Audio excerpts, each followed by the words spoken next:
제 경험상 외국인이 종목을 고르거나 업종을 고르지 않고 이렇게 여러 가지를 사줄 때는 그래도 조금 긍정적으로 봐도 좋다라고 저는 생각을 사실 좀 하고 한국을 있습니다. 샀다라는 걸로 보면 되는 거예요. 그런 느낌이 사실 저는 되게 강하고요. SK하이닉스라고 하는 주식을 AI가 되게 중요한 모멘텀인데 이 모멘텀이 죽지 않았다라고 외국인들이 판단했다는 점에서는 그렇게 나쁘게 봐서는 안 되는 장이 아닐까? 오늘 같은 날 뭐 수급 좋아지는데 무슨 딴지를 걸겠습니까? 하지만 저희는 아픈 손가락이 있습니다. 삼성전자가 만약에 같이 힘내줬으면은 한 2,700 700 갔죠? 예 갔겠죠. 예. 요즘 전문가분들 얘기를 들어보면 단기적으로 많이 올랐기 때문에 조심해야 된다는 얘기를 하시잖아요. 조심은 당연히 해야겠죠. 근데 그 조심이라는 게 뭐 주식을 뭐 다 판다든지 이러면 다시 살 수 없는 기회가 생길 수 있기 때문에 일부 비중을 줄이는 방법으로 조심하는 게 저는 맞다라고 봅니다. 트럼프 일기 때랑 지금이랑 비교를 한 주가 차트를 들고 오셨다고. 모 증권사에서 네. 나오면서 딱 보다 보니까 많이 유사하더라고요. 그래서 이거 한번 볼 필요 있겠다 싶어가지고. 먼저 오늘 시장 어떻게 보셨는지 조금 기분 좋게 보셨습니까, 위원님? 오늘 기분이 되게 좋고요. 네. 오늘 외국인의 현물 매수가 많았다는 것만 좋은 게 아니라 하이닉스가 순매수 어제도 1위였고 오늘도 1위였는데요. 규모가 한 3분의 1로 줄었습니다. 외국인이 순매수한 규모가. 그럼에도 근데 불구하고 주가가 전체가 이렇게 엄청나게 많이 아. 순매수가 됐다는 얘기는 네. 브로드 베이스로 다 샀다라고 봐도 되거든요. 제 경험상 외국인이 그냥 종목을 고르거나 업종을 고르지 않고 이렇게 여러 가지를 사줄 때는 그래도 조금 긍정적으로 봐도 좋다라고 저는 생각을 사실 좀 한국을 하고 있습니다. 샀다라는 걸로 보면 되는 거예요. 그런 느낌이 사실 저는 되게 강하고요. 그리고 이제 SK하이닉스라고 하는 주식을 어쨌든 AI가 되게 중요한 모멘텀인데 이 모멘텀이 죽지 않았다라고 외국인들이 판단했다는 점에서는 저는 오늘 그렇게 나쁘게 봐서는 안 되는 장이 아닐까라고 생각을 하고 있습니다. 굉장히 고무적으로 보셨습니다. 우리 그렇게 보고 싶습니다. 네. 우리 네. 김민수 대표님께서는 오늘 장 한 평 어떻게 하시겠습니까? 근데 제가 궁금한 거는 분위기 이렇게 쭉 바뀌는 거 보고 위원님 네. 이제 좀 바꾸셔야 되는 거 아닙니까? 뷰요? 상단부를 상단부 다시 3천으로 가십니까? 야. 아니요. 상단 저는 올해 하반기 전망 이제 오늘 밤에 나왔는데 네. 저 하반기 코스피에 그냥 2,900 정도로 보고 있습니다. 좀 약하신데요. 좀 이 정도 분위기인데 좀 더 스쳐야 되는 거 아닙니까? 그랬다가 제가 좀 대인적들이 아. 많고 방송에 좀 박제된 적이 많아가지고 한자는 제가 좀 잘 안 지르려고요. 오늘은 그렇군요. 김민수 대표님을 박제시키겠습니다. 네. 질문을 박쥐라고요? 하신 이유가 있으실 것 네. 같아요. 아니 그냥 제가 항상 위원님 만나게 되면은 네. 딱 두 가지만 떠올립니다. 코스피 3천 갈까? 네. 방산주 더 갈까? 네. 두 개. 그런 축에서 한번 여쭤봤고요. 김민수 대표님 별명이 있다고 하시네요. 우리 PD님께서 뭐? 육천주. 6천 6천주요? 네. 6천주가 육천민수라는데요. 코스피 6천이요? 네. 미천도 없습니다. 저 예, 6천은 무슨 미천 예.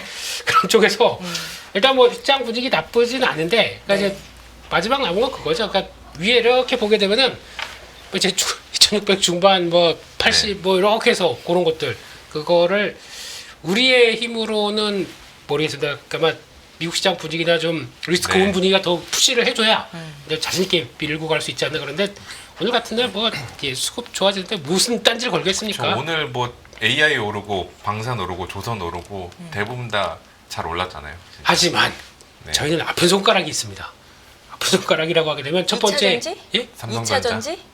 일단 첫 번째 삼성전자고요. 네. 삼성전자가 만약에 같이 힘내줬으면은 오늘 한 2,700 700 갔죠? 예 네, 갔겠죠. 예 그게 이제 첫 번째.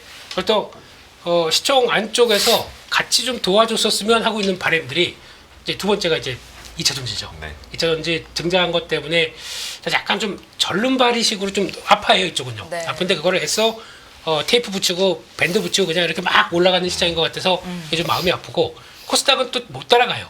그거는 또 바이오가 제약 바이오가 또 약간 그러다 보니까 일단 지수로는 보게 되면 그게 삼위일체가 돼서 딱 물 그리고 흙 그리고 공기 바람 흙 뭐 해가지고 딱 가야 되는데 일단 물만 가는 느낌. 그래서 동요원서가 조금 모자란다 이런 느낌이 들어서 조금 안타까웠다 그렇게 바라보고 있습니다. 좋긴 좋은데 아쉬움도 있었던 하루였다. 그렇죠. 그쪽에 비중 많으셨던 분들은 네. 너 시장 가니까 삼성전자 비중이 컸었다. 오늘 좀 씁쓸하지 않습니까? 또 비중의 한 절반이 2차전지다. 왠지 그렇잖아요. 그래서 이제 그런 것 아픔을 같이 안고 가야 되는 이런 시장의 운명이라고 봐야 될 것 같습니다. 네. 네. 오늘 외국인들의 순매수 동향을 굉장히 긍정적으로 평가를 하셨는데요, 위원님께서. 지금 외국인들이 우리나라에서 9개월 연속 주식을 팔다가 5월 들어서 순매수로 바뀌었는데 한 6천억 정도 샀다고 하더라고요. 네. 이게 조금 어떤 매수로 다시 이제 바뀌는 신호로 볼 수도 있을까요? 좀 기대를 해봐도 좋을까요, 위원님? 오늘 빼고 여태까지의 순매수는 규모가 아주 미미했고요. 아. 예를 들어 어제 같은 날은 SK하이닉스로 오늘의 3배를 샀거든요. 네. 근데 전체 순매수가 1,000억이 될까 말까 해요. 그게 SK하이닉스 빼면 순매도잖아요. 네. 근데 사실은 오늘 같은 순매수가 좀 자주 나올 필요가 있다라고 저는 생각을 하고, 아까 김민수 대표께서 얘기를 너무 잘해주셨지만 그 아픈 손가락에 제가 하나를 더 추가하면은 자동차 업종이 있습니다. 자동차 업종도 너무너무 슬픈 차트를 지금 가지고 있고 볼 네. 때마다 눈물이 나는데, 사실 2차 전지는 밸류에이션이 비싸다라는 얘기로 억지로 뭐 주가 빠진 걸 설명할 수도 있거든요. 근데 자동차는 제가 오늘 보니까 기아차, 왜냐면 현대차는 우선주 있으니까 빼고 기아차가 3.7배로 나오더라고요. 밸류에이션. 그러니까 논리적으로 보면 3.7년 동안 돈을 열심히 벌면 그 회사를 살 수 있다, 뭐 이런 거랑 비슷합니다. 그러니까 결국은 그런 쪽이 되지 않는 거를 감안하더라도 외국인들이 그런 것까지 사주는 그림이 나와야 네. 진짜 본격적으로 사는 거고요. 원래 외국인들은 우리나라를 장으로 살 때는 네. 전차, 은 이렇게 사요. 한 삼성전자, 자동차, 은행 이렇게 사는데, 지금은 약간 AI나 이런 쪽으로 먼저 사고 있다는 얘기는 완벽하게 브로드 베이스로 산 건 사실 아니죠. 그러니까 오늘 같은 일이 좀 더 많이 나왔으면 좋겠고, 김 대표님이 항상 얘기하시듯이 이런 게 뭐 몇천억짜리, 1조짜리가 연달아 나오는 게 정말 중요하다라고 항상 얘기를 하시거든요. 저는 그 얘기에 진짜로 많이 동의를 하고 있습니다. 그리고 오늘 그 기관하고 외국인 순매수에 보면은 네. 외국인에는 에코 프로가 들어있고요. 기관에는 에코 프로 BM이 들어있거든요. 이게 포스코 퓨처엠이 증자하고 나서 꼬리를 달고 위로 탁 음봉잉이나 꼬리를 달고 올라왔는데, 이 흐름을 타고 산 거냐 아니면 그동안은 너무 많이 팔아서 산 건지 잘 모르겠지만, 그런 변화는 저는 긍정적으로 보고 이게 조금 더 유지가 됐으면 좋겠다라고 저는 생각을 합니다. 기아가 PER 3.7배면 진짜 싸긴 싸네요. 싸긴 싸죠. PR이라는 개념이 그거잖아요. 그 3배라는 건 3번 만에 그 10번 찍어 안 넘어가는 그걸 비교해 보면 네. 3번 찍으면 넘어가는 주식이잖아요. 세 번 사실상. 찍으면 시가총액만큼 돈을 네. 순이익을 버는 거죠. 그냥 이해가 확대네요. 네. 상패시키시죠 그냥. 네. 그게 더 낫지 않나요? 그러니까 원래는 이제 그렇게까지 PR이 낮아지고 네. 대주주의 지분이 많은 회사는 무조건 공개 매수를 해서 상패를 시키게 돼 있습니다. 네. 근데 이제 그래야죠. 지분이 작고 하니까 우리나라는 그게 이제 안 되는 건데, 네. 이제 그렇게 되는 거죠. 상상도 안 되죠, 근데 솔직히 그게. 사실 잘 안 되는데 네, 그렇게 되죠.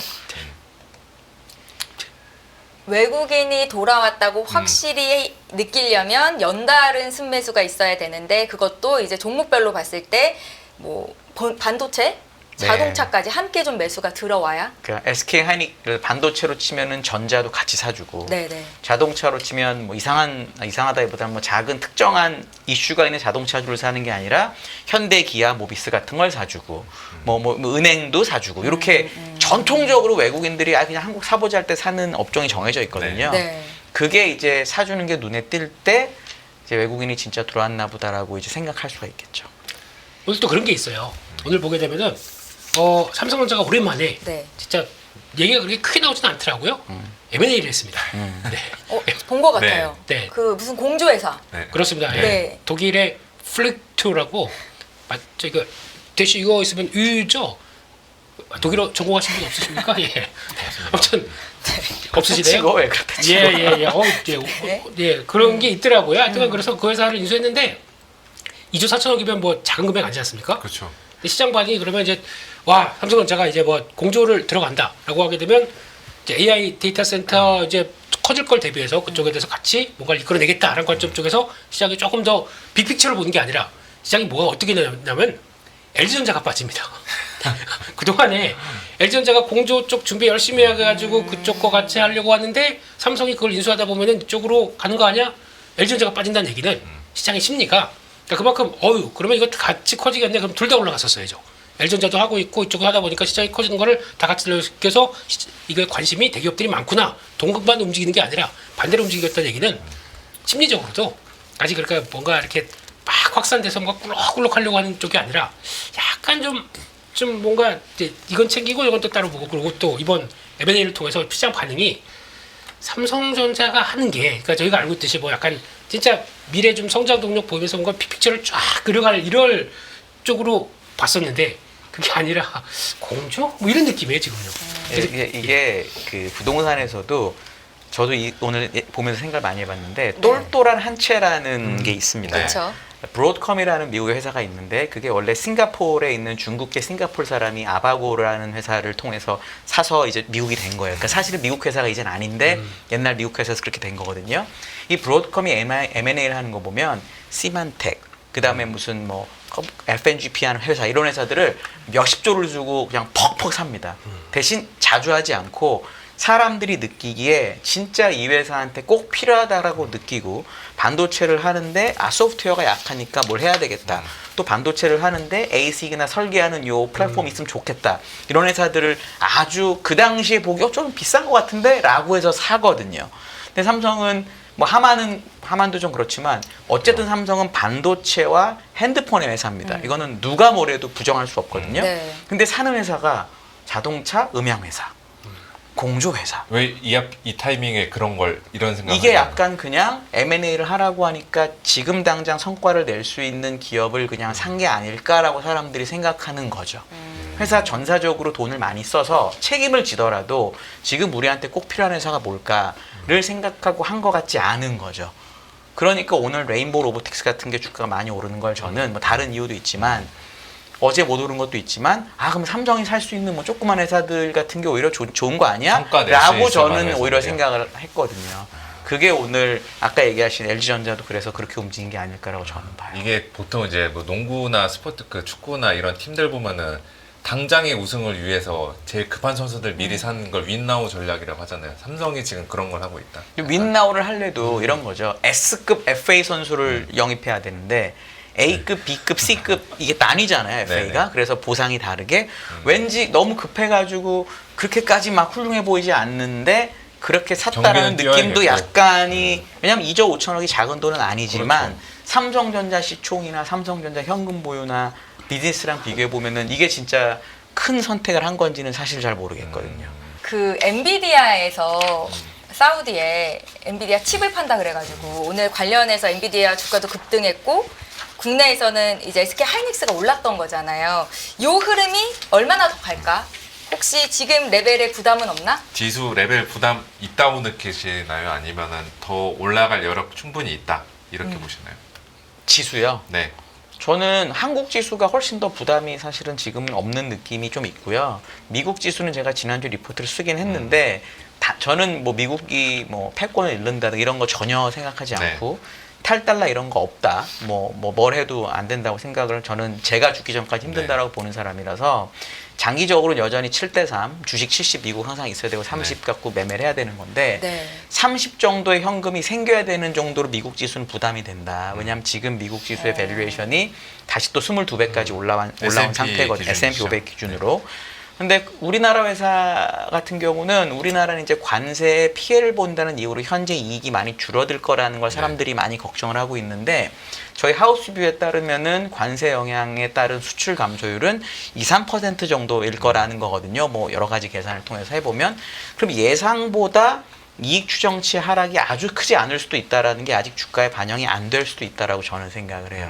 그래서 한국은 물론 지금 살벌하게 올랐고 특히나 뭐 요즘 한국 자꾸 장 별로라고 얘기하시는데 저 어제도 그 얘기가 주제였는데 저는 계속 생각하는 건 한국이 올해 달러 기준으로 아마 전 세계에서 1, 2등을 다툴 거예요. 많이 올랐습니다. 네. 근데 미국은 그렇게 올랐는데 아직도 YTD로 조금 플러스고요. 네. 뭐 이렇단 말이에요. 그래서 요즘 약간 한국이 약해 보이는 건 너무 당연한 거고 이걸 무슨 뭐 또 한국이 안 된다 이렇게 생각하는 거는 진짜 말도 안 된다라고 봐요. 한국은 PER이 비싸 보일 때 원래 주식을 사는 게 맞는데 삼성전자라고 하는 이익을 가장 많이 나는 회사의 PE가 비싼 편이거든요. 이익이 별로 안 나기 때문에. 저는 그런 차원에서 우리나라 지수가 아주 부담이 있다라고는 저는 보지는 않고요. 근데 이제 뭐 계속 요즘 전문가분들 얘기를 들어보면 단기적으로 많이 올랐기 때문에 조심해야 된다는 얘기를 하시잖아요. 조심은 당연히 해야겠죠. 근데 그 조심이라는 게 뭐 주식을 뭐 다 판다든지 이러면 다시 살 수 없는 기회가 생길 수 있기 때문에 조심하시더라도 일부 비중을 줄이는 방법으로 조심하는 게 저는 맞다라고 봅니다. 네. 그러니까 비중을 네. 줄이시는데 줄인 거 가지고 그냥 가만 아유 현금 갖고 있으니까 나 됐다 이렇게 되면 시장 못 따라갑니다. 다른 업종에서 사야 되는 거예요. 줄인 업종에서 다른 업종으로. 그렇죠. 아까 그러면 반대로 얘기 드리면 삼성전자가 못 올랐는데 지금 벌써 2,600 중반까지 그렇지. 왔다. 네. 이거를 보게 되면 나머지가 얼마나 그 열리를 했다는 얘기입니까? 그러니까 오늘 같은 경우도 시장은 솔직히 뭐 지수는 그렇다고 치고 거기다 뭐 아침부터 보니까 외국인들이 선물을 3,000개나 떡 사고 있습니다. 오늘 안 빼겠다는 얘기잖아요. 그렇게 되면 그래 그럼 오늘 섹터로부터 그러니까 현금을 가지고 뒀다가 이제 이렇게 올라오기 시작하면서 이거 너무 길게 끌고 갔던 종목들이나 포지션이다. 그럼 차라리 줄이신 게 좋아요. 왜냐하면 그날마다 한정식 뷔페처럼 메뉴가 바뀌어요. 어제는 계란말이가 진짜 맛있었는데 오늘은 제육볶음이 진짜 맛있습니다. 이렇게 바꿀 때마다 그거를 다 섭취할 수 있을 정도의 시장이 지금 벌어지고 있거든요. 그거를 그러니까 그냥 잔잔바리 입장으로서는 네. 그게 너무 아까워요. 시장이 그렇게 계속 돌아가면서 이쪽 챙겨보고 이쪽 보고 이거 많이 빠졌는데 모멘텀만 살짝 갖다 준다? 그냥 쭉 올라오고 하는 모습들 봤을 때 거기다 오늘 같은 경우는 또 실적 발표가 있어요. 그러다 보니까 실적 발표인데 보통 시총이 한 2천억대 중반 정도 되는데 실적이 예상했던 것만큼 좋게 나온다. 그냥 3천억대 중반까지 쭉 올라버리는 이런 현상들도 나오거든요. 그만큼 시장에선 그러니까 분위기 좋다 보니까 이럴 때는 한번 밀고 멀티플 더 줘도 돼. 이런 식으로 해서 강하게 들어온다. 이런 것들도 한번 이용을 하는 게 훨씬 낫지 않나라는 생각 쪽에서 그러니까 이럴 때 자꾸 그냥 좀 묵직해서 안 가는 거 가지고 이만 보고 계속 있으실까봐 좀 마음이 약간 아파서 그랬습니다. 그러니까 좀 불쏘시개 역할을 해주는 그런 현금의 활용도가 더 중요하지 않나 싶어가지고. 그 지수 상승 여력이 있기는 한데 그보다는 종목을 잘 고르는 게 중요하다라는 말씀이신 것 같은데 네. 그럼 이런 질문도 의문일까요? 지금 자리에서 2,800 가는 게 빠를까요? 2,500 가는 게 빠를까요? 상관이 없다니까요. 그거는. 그것도 상관이 예. 없어요. 솔직히 2,500 간다고 하더라도 네. 버티는 종목들은 버틸 겁니다.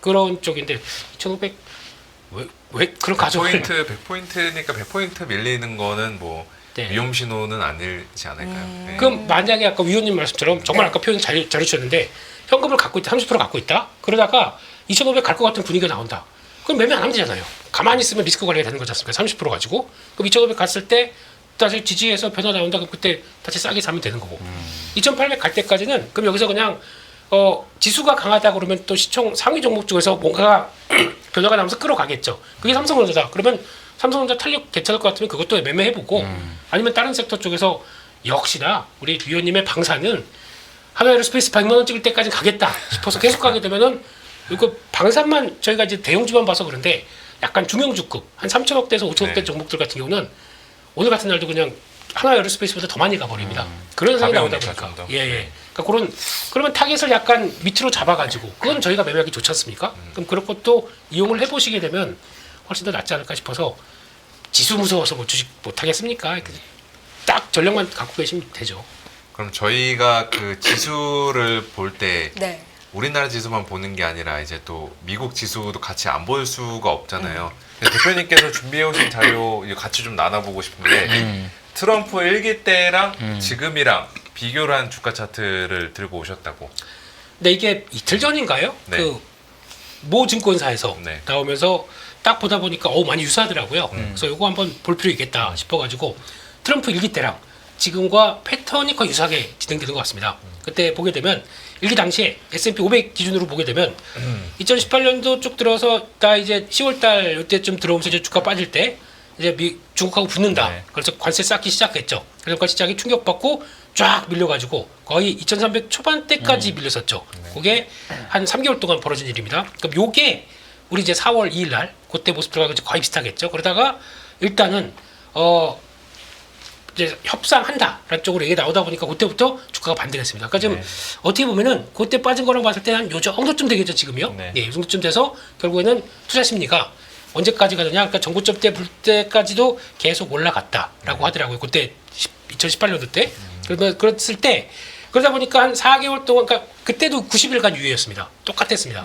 이번에도 90일간 유예거든요. 그럼 그때 이제 앞으로 누가 마음이 동해서 누가 급하다 보니까 이제 계속 또 얘기를 하면서 끌어내릴 텐데 90일 안에 그때 5월 10일 날도 협상 결렬이 나왔습니다. 결렬 나오고 다시 관세 올리겠다. 지금 같은 경우는 그때만 차이가 크죠. 뭐 률 자체는 뭐 저 145에서 네. 지금 꺾여 결론은 이제 50%지 않습니까? 그렇게까지 내려온 것 가지고는 협상을 본다고 하더라도 만약에 협상 경렬이 난다 그러면 저번 주 부근에서 항상 또 여기서 딱 맞더라고요. 그래서 그거 보게 되면 2,900대에서 2,900 근처에서 한 2,700 중반이다 보니까 약간 10% 정도 지수가 또 조정이 나오더라고요. 그게 이제 또 결렬되게 되면 이런 식으로 나온다. 그러다가 또 협상이 될 건지 안 될 건지 왔다 갔다 하고 지루하게 나오다가 연말쯤 가서 이제 변화가 됐다라고 했었을 때 그때 이제 어느 정도 좀 시장의 심리가 회복돼서 쭉 가다가 코로나 맞았네요. 네. 그런 쪽으로 보게 되면은 지금 분위기는 그러니까 이제 요거랑 거의 비슷하게 간다라고 봤을 때 일단 첫 번째는 심리가 갈 때까지 간다. 그러니까 약간 좀 리스크 온이 되는 분위기가 또 이제 트럼프 대통령 한마디 리딩방을 운영하는 네. 글로벌 리딩방 요즘 운영하는 타점이 타율이 좋잖아요. 예, 좋습니다. 그러니까 로켓이라는 표현을 자주 써요. 네. 예, 로켓처럼 뭐 주식 경제도 그렇고 주식도 간다. 로켓 랩을 사야 되나요? 예. 아무튼 그런 식으로 가기 시작하면서 본다라고 하게 되면 아마 이거 제가 지난번 고점대 라인 정도까지 될 때는 열어놔야 되긴 할 것 같아요. 그런 쪽으로 나왔는데 기간이 들어가는데 거기서 특별한 얘기가 또 안 나온다. 네. 그러면 또 이런 식으로 지수가 또 7% 10% 조정 나올 수도 있겠다는 거 염두하고 전략들을 그러니까 이거를 반면교사 삼아서 이제 그런 쪽으로 보시는데 근데 반대 케이스는 여기 갔을 때 성과가 나와서 혹시나 뭐 펜타닐도 좀 뭐 어떻게 하고 뭐 그래서 나와서 그냥 이게 그 관세가 그대로 낮춰지는 게 더 낮춰지는 쪽으로 약간 합의를 본다라고 하면 이것도 틀린 얘기겠죠. 근데 그렇게 나오겠느냐라는 쪽들의 얘기도 많다 보니까 지금부터는 다른 거 없습니다. 트럼프 주가죠. 트럼프 인덱스 이거를 생각을 하고 보시는 게 맞지 않나 싶습니다. 위원님께서는 어떻게 보세요? 이 패턴이 과거의 패턴이 이번에도 반복이 될 걸로 보세요? 아니면은 다른 결이 나올 걸로 보세요? 패턴이 이제 비슷할 수 있다라는 건 저도 동의를 하는데 전고점까지 간다고 해도 미국 주식이 별로 많이 안 남았다는 걸 우리가 아셔야 됩니다. 한 3% 정도 남았다고 네, 하던데요. 왜냐하면 S&P 500의 전고점은 6,100 정도 되고요. 네. 어제 S&P 500의 종가가 5,900이 살짝 안 되거든요. 200 몇 포인트면은 3% 정도예요. 그럼 우리가 지금 한 달 동안 S&P 500이 20%쯤 올랐거든요. 네. 그럼 우리가 20을 먹었어요.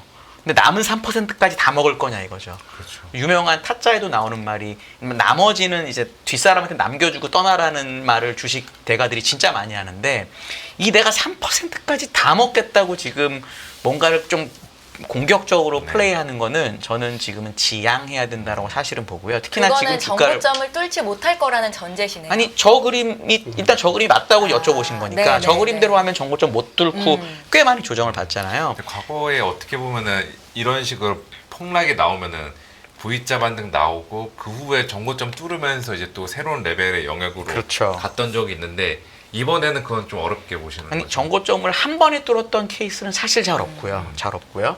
코로나 때는 근데 한 번에 뚫었었기 그렇죠. 때문에 사람들이 좀 많이 저도 좀 많이 틀렸었고 그랬었는데 포인트는 그거죠. 그러니까 요 남은 정고점을 내가 다 먹으려면 김민수 대표님 같은 아주 절세 고수만 가능하다. 왜냐?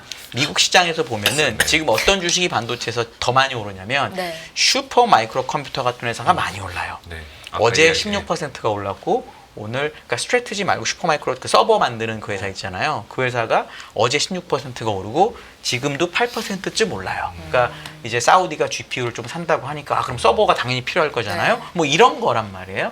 그러니까 그런 종목들로 사람들이 이제 눈을 돌리기 시작하는 게 보통은 이 한 사이클이 끝나는 신호일 가능성이 사실은 매우 높죠.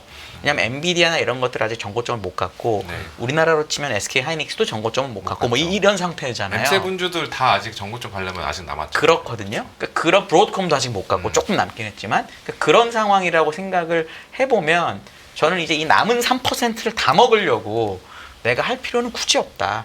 라고 생각을 다른 국가로 눈을 돌리지. 다른 국가로 돌리든지 아니면 현금 잠깐 갖고 있어서 채권 단기채 사시든지 뭐 정말 너무나 많은 투자를 ETF를 통해서 할 수 있기 때문에 저는 이제 약간 그런 관점이 있고요. 또 하나는 S&P 500 바닥보다 비트코인 바닥이 며칠 먼저 왔습니다. 먼저 바닥을 찍었어요. 근데 비트코인이 지금 좀 빠져요. 네. 약간 고점이 먼저 온 느낌이에요, 비트코인이. 그러니까 그 사이클을 보면은 S&P 500도 장기적으로야 뭐 내년 뭐 7천, 8천 쭉 가겠죠. 이건 뭐 너무나 명확한 건데 단기적인 차원에서의 조정 가능성은 좀 있다라고 저는 생각을 하고 있어요. 그래서 한국이 지금 아주 단기적으로는 미국보다 부담이 좀 덜한 것 같다라고 생각을 합니다. 네. 한국이 미국보다 부담이 덜하다는 전제 조건을 주셨으니까 그럼 이제 진짜 종목을 잘 고르면 수익을 낼 수도 있는 건데 네. 지금까지는 방산, 뭐 조선 이쪽에 종목 하나 정도 없으면 굉장히 소외를 받는 그런 시장이었잖아요. 근데 이제 네. 반도체주가 이렇게 오르니까 시장의 유동성은 한정이 돼 있고 수급 자체가 좀 옮겨가나? 그럼 반도체 쪽으로 올라타야 하나라는 고민도 많이 하실 것 같아서 요 질문 대표님께 좀 드려볼까요? 반도체를 가져온 건 네. 그냥 단순하게 메모리 쪽이거든요. DDR5, DDR4 이쪽이거든요. 네. 근데 그쪽은 솔직히 지금 고려의 대상이 아닙니다. 뭐 그냥 분위기가 이렇다 정도까지 네. 봐야 될 것 같고. 네. 저도 아까 우리 위원님 말씀하셨듯이 그러니까 트레이더 입장으로는 세다 그러면 같은 레벨에서 봤으면 더 센 거 사야죠. 엔비디아 사는 것보다 SMC와 CI 사는 게 훨씬 좋습니다. 지금 분위기는요. 그래야 초과 수익을 올리다 보니까요. 네. 시장에서도 마찬가지로 AI 쪽에서 이제 반도체가 돌아간다. 이쪽에서 수혜다라고 바라보면서 이런 쪽들을 움직이는데 네. 그거보다는 AI 인프라 쪽이 훨씬 셉니다.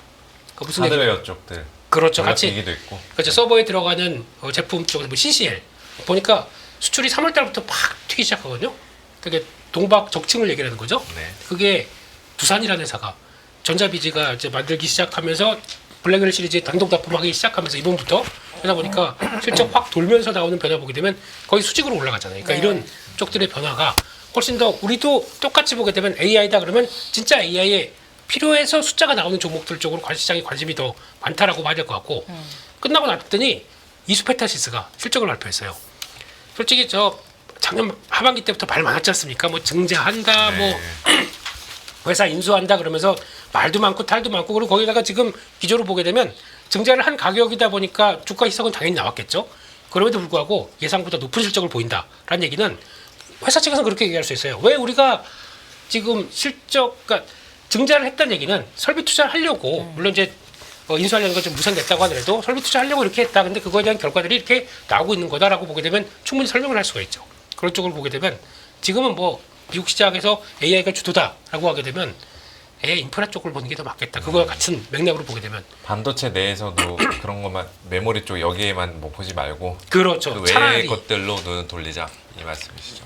그러면은 HBM이 더 정확한 수혜일 거 아닙니까? 더 딱 붙여가지고 네. 그러면 HBM 쪽을 다시 챙겨본다든가 그게 더 맞는 전략이 아닌가 싶어서 그런 쪽으로 보는 것 같고 가져온 거는 그래도 봐야죠. 네. 네. 그래서 그리고 요것만 정리하고 갈게요. 지금 조선이랑 방산 사는 것보다는 AI 인프라 쪽 투자하는 게 수익률이 더 높일 수 있는 방법이다라는 말씀이셨죠.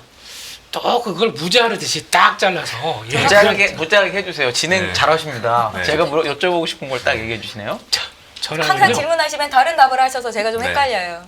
저라면요. 네. 아니 많이 올라 있잖아요 지금요. 여기까지 올라와서 정고점 다 뚫어 있는 이런 상황 쪽에서 이게 아니고 이거다라고 하기는 좀 어렵지 않습니까? 그러니까 제일 좋은 거는 다 갖고 있는 게 좋죠.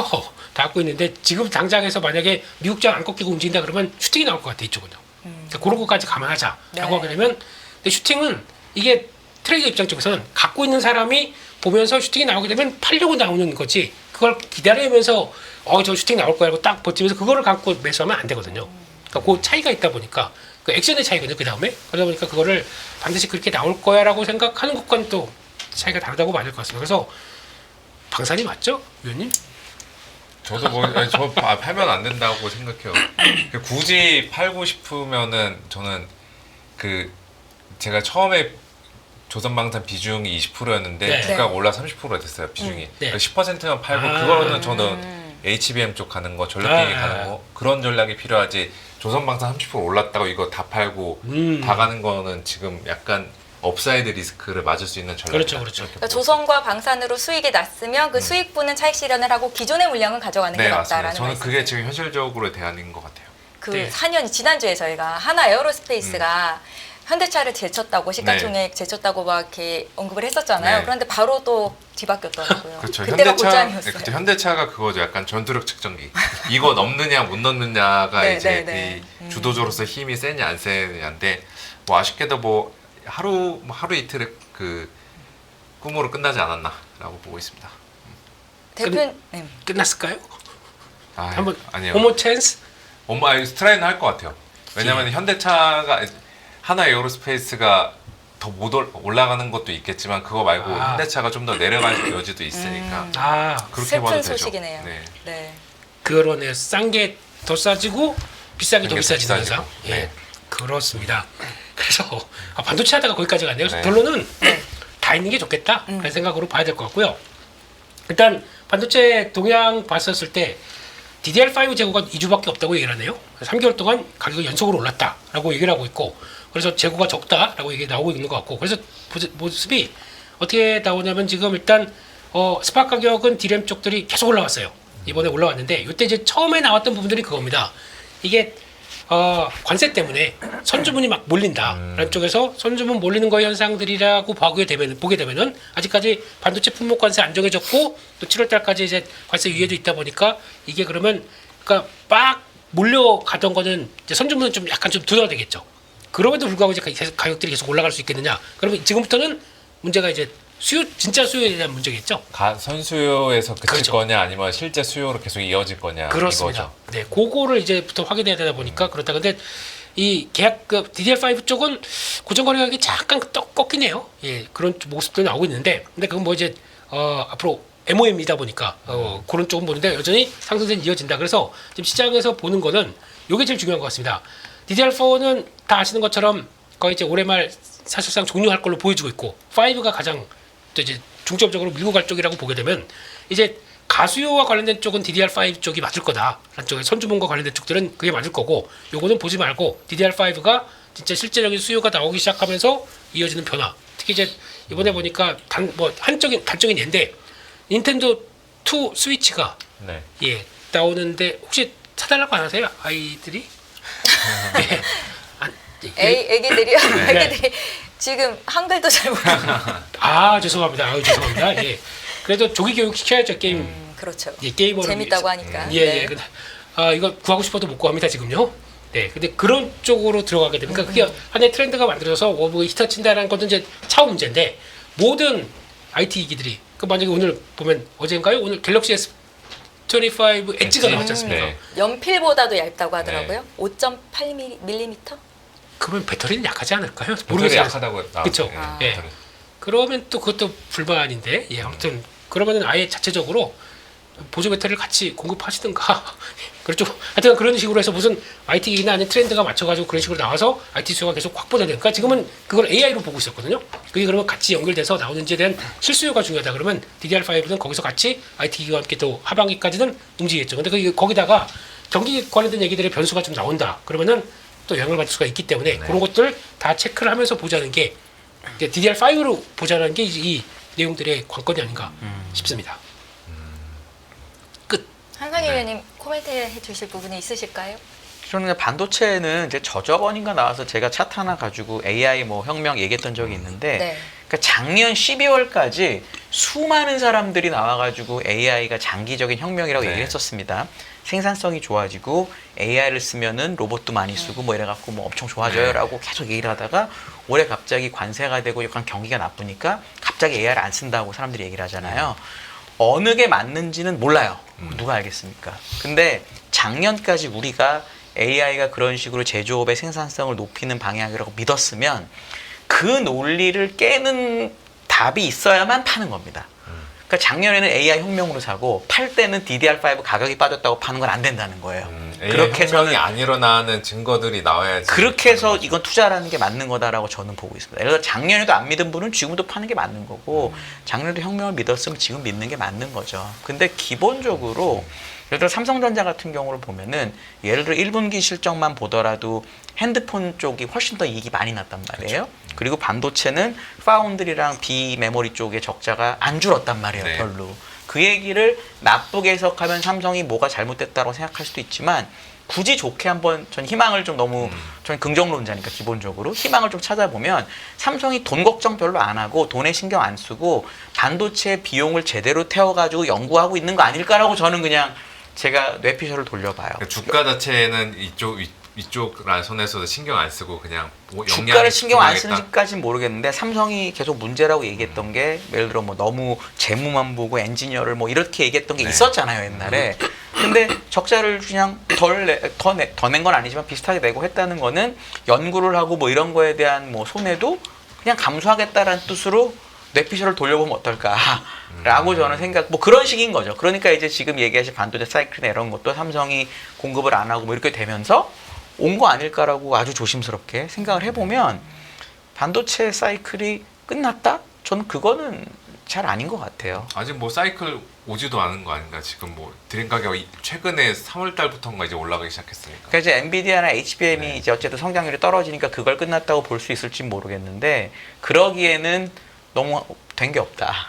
참고로 제가 IT 버블기 그때도 차트 보여드렸지만 필반 지수가 12배가 올라요 5년 동안에. 근데 지금은 챗GPT 시작되고 나서 전체 필반 지수는 2배가 잘 못 올랐어요. 2배 반 이렇게 올랐기 최대 때문에. 몇 배까지 올랐어요? 지난번 작년까지 그래도 좀 날아갔었잖아요. 여름까지는 필반. 아니 그래도 2배, 3배예요. 왜냐면 막 이게 그 놀랐을 필반 지수를 이제 로그 차트로 안 그리고 선형 네. 차트로 그리면 최근에 무지하게 오르고 옛날에 안 오른 것처럼 보여요. 왜냐하면 이 지수가 선형이니까. 그쵸. 로그 차트로 그리면 요번에 오른 폭이 그렇게 크지 않다는 거를 우리가 알 수 있습니다. 그러니까 물론 다른 게 안 올라서 그런 것도 있지만 네. 그렇기 때문에 된 게 없는데 끝났다. 그거는 AI 혁명이 아니었던 거죠. 그렇죠. 그러니까 그거에 대해서 고민하시는 게 맞다라고 저는 봐요.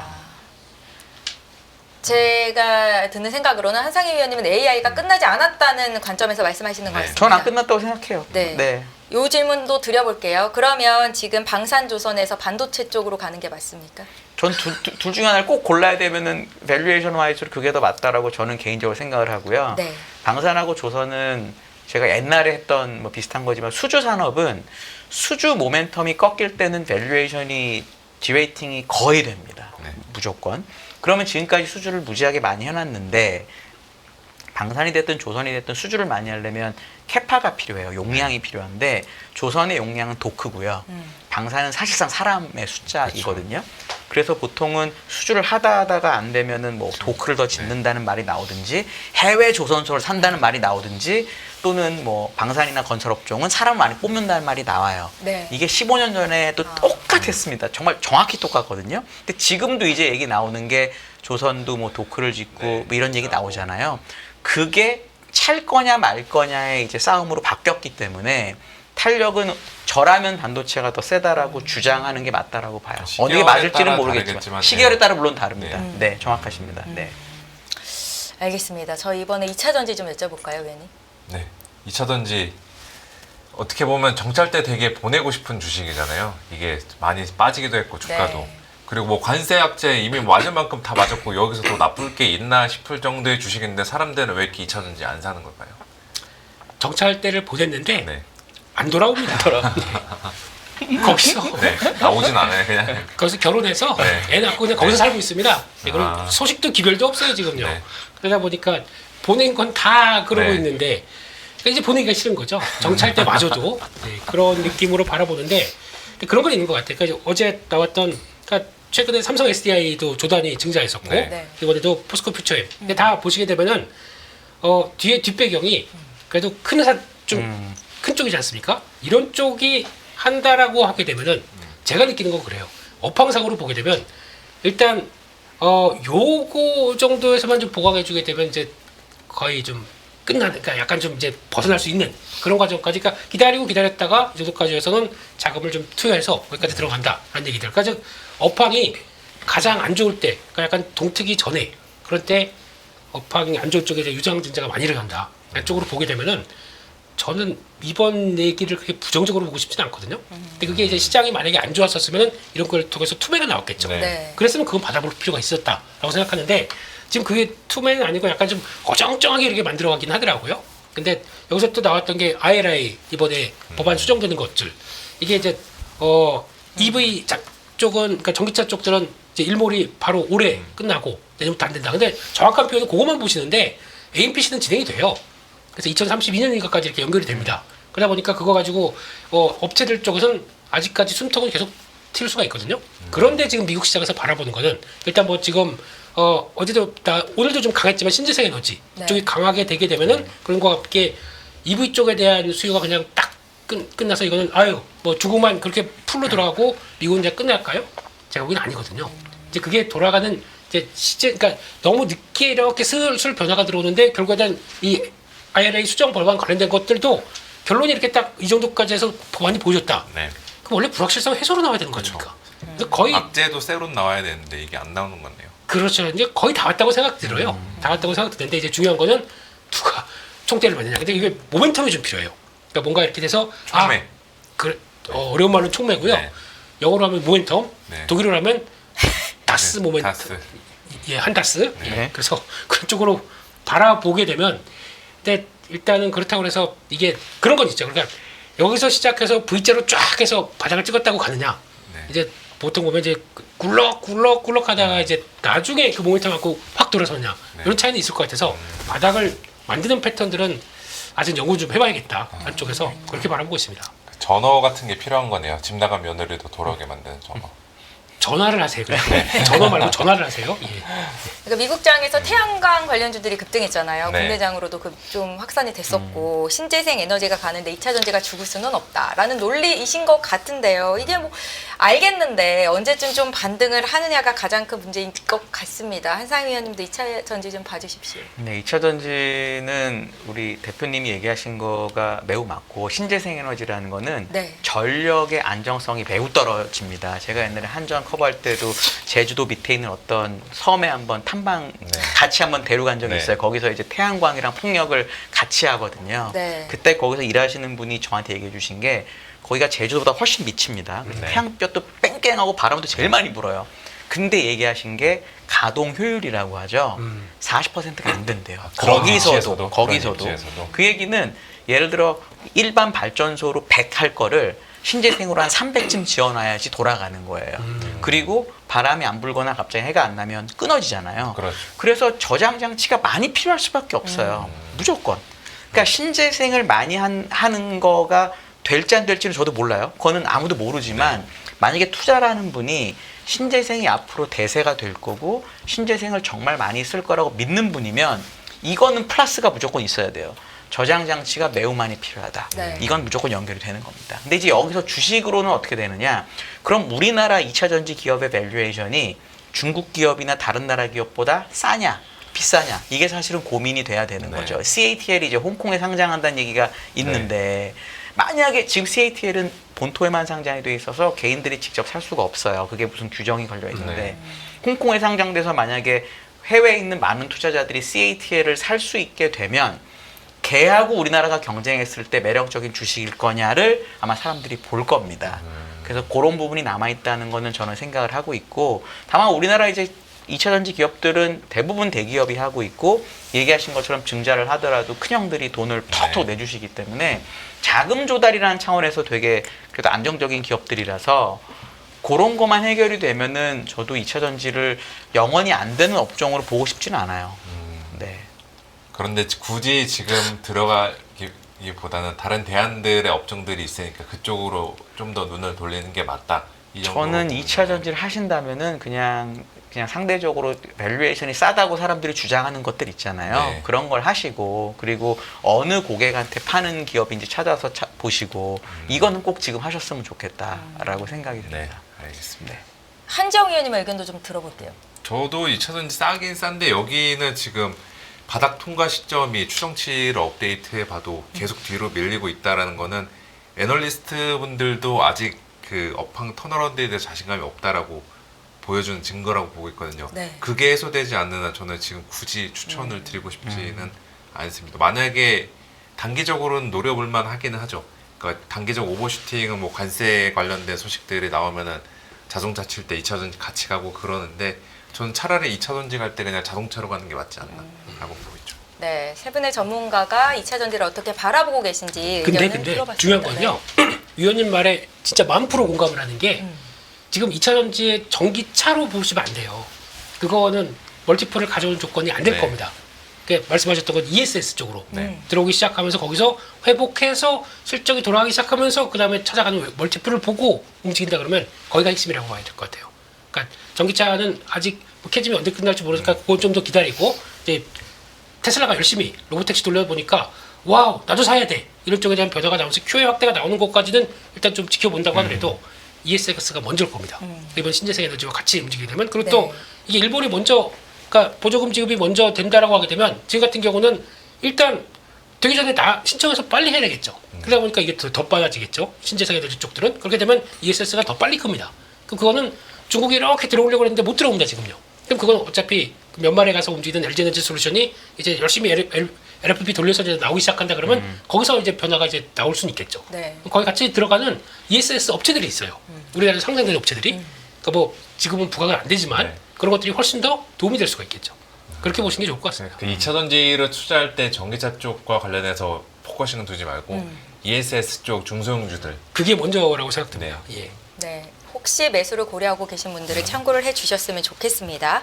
저희 이번에 미국 약가인화 소식에 좀 흔들렸던 바이오주를 살펴보고 싶은데 저희 한상희 위원님이 이쪽도 전문가시니까 알테오젠이 회사 측 입장을 내놨네요.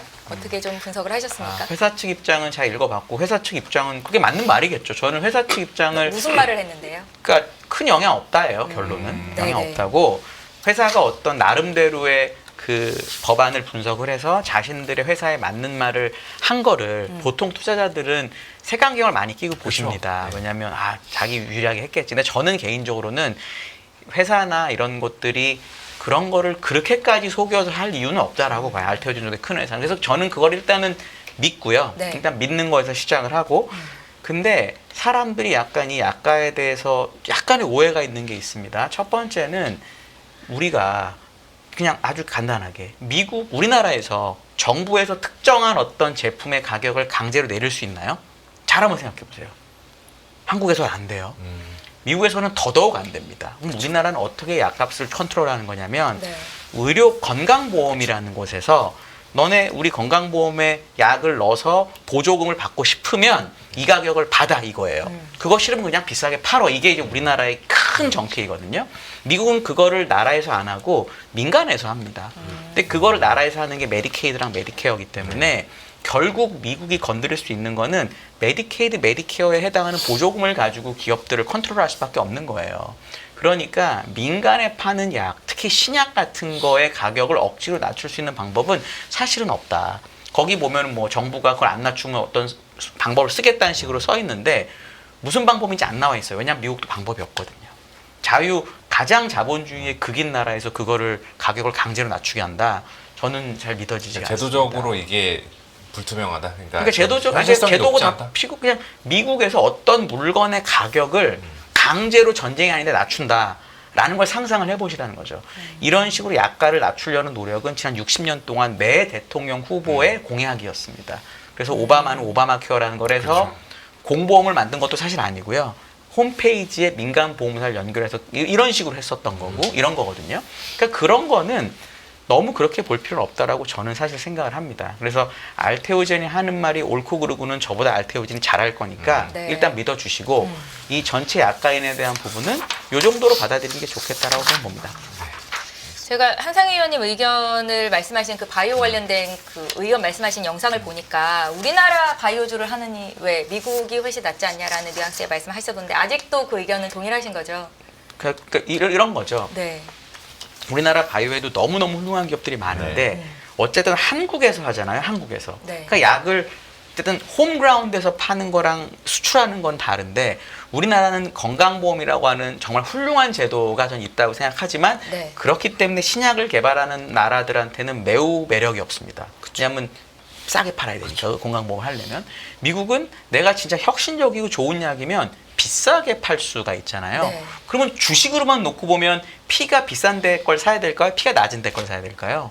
비싼데. 무조건 가격이 비싼 데 걸 사야죠. 그러니까 저는 같은 바이오라면은 미국이 좀 더 쉽다라고 저는 개인적으로 생각을 하고 대신 뭐 한국 거 좋은 회사들 많이 잘 갖고 계시면은 그거야 뭐 가야겠죠 뭐 앞으로. 네. 인생 역전, 한방 이런 거 노리시는 분들이 바이오주 투자 참 많이 하시는데 김민수 대표님은 어떻게 좀 의견을 주시겠습니까? 그거 쫓다가 네. 예, 제 30대 중반 인생이 통으로 날아갈 뻔했던 사람이었어요. 네. 예. 바이오주에 큰 경험이 있었나요? 야, 저는 제 한 중년을 되게 저 바하마 아니면 뭐 룩셈부르크 이런 데서 보낼 줄 알았습니다. 예, 그때 좀 올라가는 거 보고 거의 막 풀베팅을 다 했기 때문에 네. 그거 빠지는데 그리 오래 안 걸리더라고요. 예, 그리고 지금 보니까 그때라도 정리 안 했으면은 거기서 10분의 1 토막 났네 지금 주가가. 그러다 보니까 이게 다 그런 거죠. 이렇게 그런 큰 흐름을 한번 타고 나게 되면은 바이오에 대한 입장은 네. 줄 때 잘하고 그다음에 너무 큰 욕심 부는 건 그러니까 요만큼만 갖고 큰 욕심 부렸다가 그거 그냥 커지는 거 가지고 와 내가 수익을 이런 정도까지 봤어라고 하는 게 제일 맞지 않나. 예. 인생 역전을 바이오에서 찾으신 분들이 있어요. 주변에도 좀 있습니다. 있죠. 근데 그때 그 금액들을 그대로 지금 갖고 있느냐?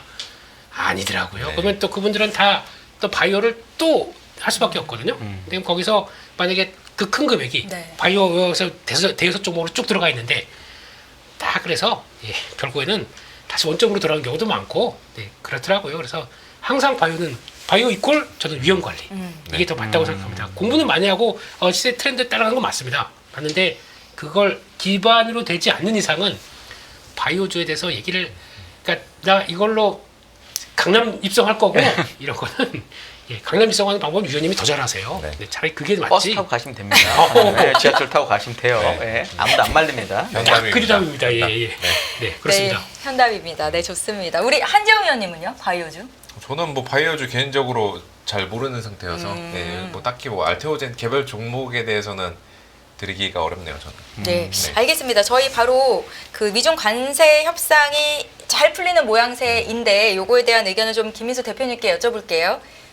요거 관련돼서 회사에서 리포트 나온 거 종합한 게 있길래 네. 그거 한번 몇 가지 한번 가져와 봤습니다. 일단은 관세 협상 관련돼서 그 다음부터 이제 주르륵 또 회사 의견들 나오는데 보다 보면 노무라 쪽에서는 중국을 더 챙깁니다. 그러니까 중국을 좀 더 올렸다. 그래서 선행이 지금 11.X배에서 13배까지 올라갈 수 있겠다라고 바라보면서 인도를 빌려서 중국을 사자.